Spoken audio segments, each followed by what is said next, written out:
Welcome to After the Shot, and this is my new show. If you've seen my photography channels on Facebook or Instagram, you know what kind of pictures I take. This is actually to show you what I do after I take the picture, hence the term after the shot. So basically what we're going to be doing here, and then we'll be showing a image up on the screen, and I'll show you how I kind of make my final edits here. We're going to kind of go through my creative process, and we're going to see how I do it. So I guess little housekeeping items. We're using Adobe Camera Raw on a regular Macintosh computer here. It's the same software that's going to be in Adobe Lightroom if you're familiar with that program. So let me take you through it. If my cat pops in halfway through or speaks to us, that'll just be a quick treat here for us. So I'm going to go ahead and show this image here for you. You can see it up on your screen right now. Kind of a cool little picture of a bench that I found actually while taking a walk. So there's no place exotic. That's one thing too when you're taking pictures. You don't necessarily have to go to an exotic location to take great pictures. You can oftentimes do that at home, and that's one of the cool things about photography. In fact, let me show you a quick little video on the screen of kind of where this was. It was just basically on the side of the road. So you know, this can really happen anywhere. So that's great. So first thing you want to do when you want to open this up, you want to think, what was I thinking at the time when I took the picture? And for me, that was obviously this bench right here. That was the coolest part that really caught my eye. Now the trees are going to complement it here, but that's not the primary objective of what I want to capture. So what I'm going to go ahead and do, I'm going to go ahead and crop this a little bit because I'm thinking a little bit to the right of the image over here. I'm not sure I'm going to need all that, and I'll crop a little bit to the left as well. Let's go ahead and crop in just a little bit here. Almost trying to make a little bit more of a square image. I think this image really speaks to that a little bit better. And let me see here. I think I'm going to go ahead and switch to black and white because there's not a whole lot of color in this image. So I think black and white is going to be a big help here for us. So let me go ahead and do that. And to be honest with you, it's looking a little bit too dark for me, so I'm going to go ahead and increase my exposure. This basically just makes the image a little bit lighter. So that's starting to look pretty good. Now, one thing I'm noticing right off the bat is this is a very complex image. There's a lot in here that might be distracting, to be honest with you. So I've got to figure out, you know, the trees are obviously there. I'm not going to, you know, do some sort of CGI, take them out. That's really not the purpose of what we want to do. It's not really my style either. So I think I'm going to go ahead and I'm going to take an adjustment brush, which is up here. What this allows me to do is make a selective edit, not just to the entire image, but just to a selective part of it. So I'm going to decrease the exposure just a little bit, and I'm going to go ahead and decrease clarity. It almost gives it kind of a dreamy look. So I've got a pretty big brush already. Let's see, as far as feathering, basically what that does, in fact, if you can see this brush on your screen, I'm trying to get in a light area of the image. The inner circle is where the filter is in full effect. The outer dotted circle is kind of where this filter kind of just fades away, so it kind of is a soft edge. I think that edge is a little bit too soft, so I'm going to go ahead and make that a little bit narrower. There we go. And I'm just going to draw or paint right along here. As you can see, we're seeing the effect in real time. That's one of the great things about photography. People used to actually do this in a chemical darkroom, this exact thing that we're doing right now, and you had to guess because you couldn't see it until the final image was developed, or the print was developed, I should say. So I like that. Let me kind of fool around with the exposure a little bit, and you'll see in real time what we're doing. Let's keep it about right there. And I want to see how sharp this is. This image was actually taken on an iPhone in RAW capture. Basically, we get the best detail when we do RAW capture, and iPhones have now offered that for some time with the right software. And I am seeing that basically the entire image is in focus, which is what I would expect with an iPhone, because it has such a small image sensor, and the physics make it such that more is in focus, the smaller the sensor. If you have a really big sensor, the less that's in focus. So I'm actually going to go ahead and take my sharpness slider down here, and I'm going to decrease it. We can't do too much of this. It's going to look unrealistic if I do, but I just want to make it very subtle. And let me make sure down here, this is going to work for us, because I don't want to have some sort of weird transition from the sharper area to the out of focus area. In fact, I think that's a bit too much for my taste. So let's go ahead and bring like a little bit more. I think that's pretty good. Whoops, I added something where I didn't want to. All right, so I'm going to leave the background alone for now, but I'm going to take a different brush. I want a brand new brush, and I kind of want to isolate this bench a little bit more so it really pops out. And the way I'm going to do that is actually by making the bench a little bit brighter against the rest of the image. So let's go ahead and do that. And I'll decrease the size of my brush. Just do that on your keyboard with your, I don't know what key it is, but I'm sure you can look it up, or of course you can do it on the sliders here. And just one little tap,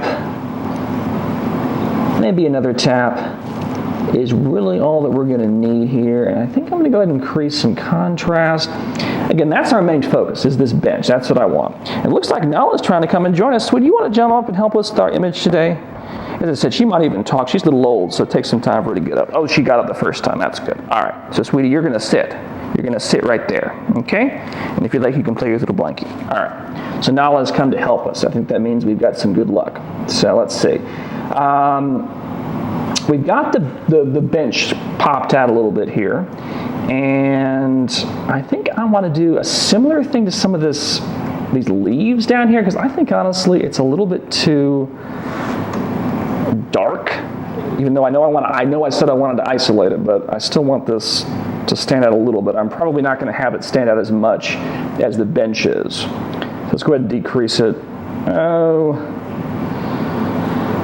We'll give it about 1/3 of a stop increase. Take that contrast increase out. I think that's even a bit too much. That's one thing you notice when you start doing this. You just fool around a little bit until you get it just right. And I'm trying to get this into a certain number of minutes so you don't lose interest. All right. So I'm starting to like that. You know what I want to do as well? I want to go ahead and add a vignette. And what that is, it's actually something that some people consider undesirable. We're basically going to make the outer corners of the image a little bit darker. This is what would happen when you had really old lenses from back in the day that weren't a perfect optical design. The outside would be darker than the inside. I think it's a cool look, so I'm actually going to add it in, because the iPhone has done a pretty good job of eliminating that. And you know what? I think this image needs some of that old-fashioned look. So we basically have this feature in Adobe Camera and Lightroom and many other programs where I can add a vignette after I crop it. So I'm going to go ahead and do that. And let's see. I think that's pretty good. You know, I'm seeing one more thing. I want to go ahead and back here into my background, and gosh, I still think that is too bright, to be honest with you. So I want to even isolate that a little bit more. And now that I see that, I want to increase these leaves a little bit more too. There we go.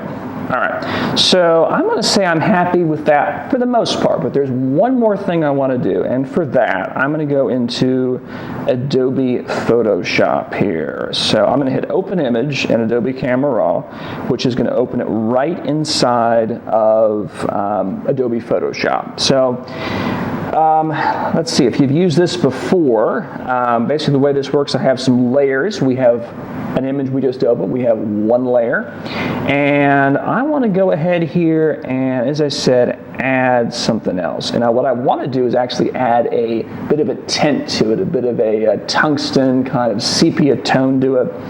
And to do that, it's locking me out because this is a black and white image. I want to add color, so I've got to actually change the mode in Photoshop to RGB color. So I'm going to do that now. And miraculously, when I did that, I have some new adjustments, and I've got them programmed right here. If you can see, there we go. My little mouse moved up. And I'm going to click on something that says Photo Filter. And that actually adds a new filter, a new layer as a filter. That's been in Photoshop for quite a few years now. And I'm going to show you this list here. You see warming filter, cooling filter, and these numbers. These numbers are actually representing the numbers of filters that have been available for years and years, way before Photoshop. These are trying to simulate warming and cooling filters. A warming filter makes the image a little bit more orange, a little bit more yellow. Cool adds a little bit of blue to it. For this case, I'm going to do some warming. And I'm a big fan. The 85 to me is a bit too strong. I'm not a big 85 fan. I'm more of an 81 fan, which is more of a less red in the filter. And I can change, how much of this effect I want. I can go crazy, which is obviously way too much for this image. Or I can do a very subtle tweak. Now, I like that, but I think I want to change my filter around a little bit. One thing you're thinking about Photoshop, let's say I don't like an 81 filter. I want to make a Logan 81 filter, something special just for me. I can do that because I can select an individual color that I want to do. And I'm not going to modify it too much. I just want to add a little bit more orange. So I'm going to take my slider here and move it a little bit down here. And I think that suits me a little bit more. Okay, and we can play around with this. I don't want to do too much here. And depending on what your screen looks like at home, this is going to maybe appear slightly different. And I think I'm happy with that. So let's do this. I'm going to make this like we just framed it. Okay, so we're going to go ahead and do a border, and I actually did a 3-inch border, so it's like we framed the image. And let's go ahead and see it. I'm going to take over the screen here, and here it is. We've made this image the way I really want it. It's more of a dreamy image, kind of this I'm at the bench reading a book in the afternoon kind of thing. It's almost like it could be in the past. Who knows? We've emphasized the bench. We've made the background a little bit less noticeable. Kind of helps us out there. So I hope you enjoy.